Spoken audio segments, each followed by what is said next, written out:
Check, check. I'm live. This is going to be like the shortest live ever. I do apologize for that. I might try to do another live this evening since this one is probably going to be 10 minutes maybe. And if anybody is out there and can hear me, please let me know so that I know that I'm making noise. It says that I'm making noise, so I'm just going to trust that. And then what is blocking the little signage? Let's see. Oh man, it's always something. Okay, so please make sure you're still subscribed and turn on your notification bell to ring and share a video of mine with somebody that you think might like my channel. So today I just want to talk about Donnie, our dear leader, and how insane he is. And everything I say is simply my opinion for the sake of hoping to start a conversation, open up a discussion, learn something. All my videos are made for YouTube, and it's an infotainment platform. Thank you for being here. The replay crew is just as important, actually more important probably than the live crew. I love having people in my live chat so that I can interact, but I don't have anyone here now, and I'm just going to go forth. So we have a dear leader who thinks that it's fine for him to break virtually all the laws that he can. And he's so freaking power drunk. He literally reminds me of Ted Bundy in a freaking sorority house. He's like a rabid dog off leash, and I don't think there's anything that can control him. Like, addictions are like that. You either deal with your addiction or it'll basically take your life. And the man is almost 79 years old, and he's just bonkers, in my opinion. Completely bonkers. And that's my professional opinion. Absolutely. So he puts up way too many posts. This one that I used for my thumbnail. Too late, in quotes. Jerome Powell is a fool who doesn't have a clue. Other than that, I like him very much. Oil and energy way down. Almost all costs. Groceries and eggs down. Virtually no inflation, tariff money pouring into the US, the exact opposite of too late. Enjoy. WTF? How is this person not being removed from the office? This is why I think that Putin and others like him are actually in charge of everything, because he is delusional. He has no common sense. And if he were to get removed, I don't know. I mean, what, JD Vance would be our dear leader? That could be even worse, actually. You think it can't get any worse. And let me just say that, just because I don't like this man, it doesn't mean that he automatically is going to be a bad president. I despise this man, and he has proven himself to be the worst president imaginable. I don't know if that's just my opinion or if that's fact. I know there's a lot of people who still want to stand by their Donnie, and I don't know what happened to his first wife, Ivana. All I know is that she fell down a flight of stairs the day before 3 gargantuan, life-altering depositions were scheduled to begin for Donnie Jr., and Ivanka. The day before those were to start. So they were scheduled to start July 15th of 2022. I've gone over this so many times. She fell down a flight of stairs to her demise on January 14th, 2022. And then on the second anniversary of that, the night before, the day before the second anniversary of that, Donnie had someone take a pot shot at him, allegedly, in Pennsylvania. The most bizarre thing I'd ever seen. It didn't look real from the beginning, and it's never looked real. And I have tried to give benefit of the doubt, because how effing crazy is that? I'm just going to say straight up that that whole thing was a farce. And in my professional opinion, part of that, it wasn't just to gain sympathy for the campaign, it was also to distract his kids from the fact that the following day was the second year of their mother's life coming to an end unexpectedly. He buries her on his freaking golf course in New Jersey. Like, can you get any more gangsta than this man? I can barely even call him a man. He's a freaking weasel.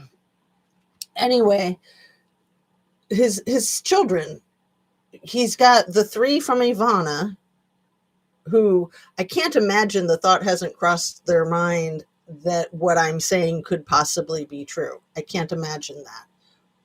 But I'm not in their brains, so I don't know. I've never spoken to them, obviously. What I do know is that he cheated on Ivana with Marla Maples. He had a baby with Marla Maples, and then he married her, like, what, 2 years after the baby was born? I don't know. They were married for 18 months, and then he's been married to this current one for the last 20 years, who comes off as, how do I even begin? I mean, she's the mother of his youngest child, of the one who's going to New York University, Barron, the one who's 6'9". Yesterday was Mother's Day. So, I'm kind of looking at all this through the lens of Mother's Day, with all the crazy antics and shenanigans that the Trumpster fire shovels out on a routine basis, just flooding the zone. I've never seen the garbage piling up in that regard more than since Virginia Guiffre's death 2 weeks ago. I'm going to say it again and again. When that reporter caught Donnie on the tarmac and said, "Mr. President, what do you think of Virginia Guiffre's passing away?" In my opinion, he gave himself away when he pretty much acknowledged that he knew who she was. He said something to the effect of, "Oh, it's sad. It's very sad. It's sad for her and all the others like her."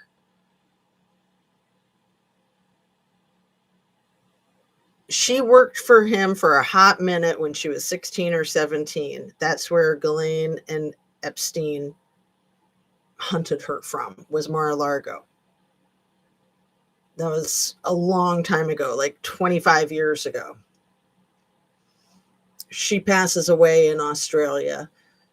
Of course, we all know her from being the instigator of getting Jeffrey Epstein busted, getting Ghislaine Maxwell busted, and getting Prince Andrew busted. But for Donnie to know her name, when this is the same man that, when asked about the 4 missing soldiers in Libya or Lebanon back in December, he says, "I haven't the slightest idea what you're talking about. This is the first time I've heard of it." Okay. I think his tell of how you know he's lying is that his lips are moving. It's pretty simple. It's his job to know these things about soldiers. It's certainly not his job to know of an abuse survivor who allegedly takes her own life. That would have been a more appropriate time for him to say, This is the first time I've ever heard of it. I don't know who it is you're talking about. I don't know what it is you're talking about. But Virginia Guiffre also has 3 children. So they just had their first Mother's Day without her. She's spent the last 24 years of her life either being used and abused or trying to fight back from being used and abused and having her life in constant danger. Do I believe that she took her own life? No, I don't. I don't at all. And let me just tie it in with this and then I'm going to wrap up. I believe that the royal family had a target on her for a long time. I believe the fact that of all the tariff deals to quasi solidify, for the first one to be the UK of all places, Anna Bees. Hey, girlfriend, I'm so happy to see you. I got to be so quick here. It's really sad. I'm going to try to come back on later. But this is a big one. This is a doozy. So let me drop this bomb. I know you are already on the same wavelength probably, but I'd love to hear your response. I haven't said this yet. I believe that the reason that they had the tariff conversation, the UK and the USA, is because they were already in contact over what to do about the problem of Virginia Guiffre for the last several weeks before she expired. I believe that the royals and our United States government were so afraid of the truth coming out through her and their power being undermined and destroyed, not from her, but from their own doing and from her surviving it and being brave enough to come forward. I now believe that it was orchestrated between the two. And that's why they were already in discussions about negotiating that. So then they just dovetail it right into the whole tariff thing. And then to make an announcement about the whole tariff thing is yet another distraction. So if you have a response, Anna Bees, I do need to wrap it up. I've got to go do some things and I'm going to try to come back on later. But how are you today, my dear? Well, if I'm right, I just don't even know. I don't even know. I hope that I'm wrong because it's effing crazy. But going back to when she was, when she made that post with herself with the black eye in the hospital bed, to me, that post raised so many red flags. And I knew she was in great danger. And I didn't believe the stuff about her kidneys. I didn't believe the thing about the school bus. I mean, it sounds like there was a situation with a bus connecting with her car. Did you know, did you hear in one of my videos last week, Anna Bees, that that car accident happened at the end of her driveway? So it was on the country road. The 71-year-old ranch hand that she had working for her was driving the car and was trying to turn into their driveway when the bus hit them. And there were 29 kids on the bus. So that is so bizarre. And again, what I always find to be the biggest red flag is when that information isn't just put out front, that it happened at the end of her flippin' driveway. Because it's pretty easy to find a person at their own home. I mean, that's usually where you're going to go looking for them. So why that information hasn't been put forth, and the place where I got that information was in a Sean Atwood video about a week ago. I put the link to it in one of my descriptions, and I'll put the link later on in the description of this one too. He interviewed a domestic violence advocate from the same area that lives like within a 10-mile radius of Virginia Guiffre. She didn't know Virginia Guiffre, but she knows the roads and she's spoken with people and she's all over this situation. And she's the one who stated that it happened at the end of the driveway as they were trying to turn into the driveway. So they said that they were trying to turn. That was always information that was put out front, that they were trying to turn, not that they were trying to turn into her driveway. And to me, that just makes it so much more suspicious.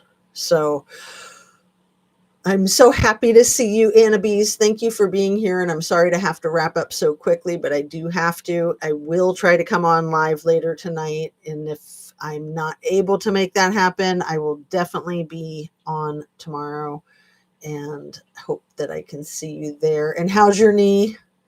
How is your knee? YW? Huh? I don't know what that means. You're welcome. I'm just so out of it. I'm so like old school. Your knee's okay? Are you feeling it? I'm sorry, my dear. How was your Mother's Day? I hope you had a good one. Yeah, I'm so sorry about the knee stuff. That's really hard to recover from. It's a long, arduous situation. I would imagine that you know a lot of good medicinal alternatives for the knee, but I'm thinking comfrey. Comfrey is an herb that goats actually eat it, and it grows on mountainsides. And the goats that are on the mountainsides are like twisting their ankles and knees all the time, and the comfrey keeps them healthy.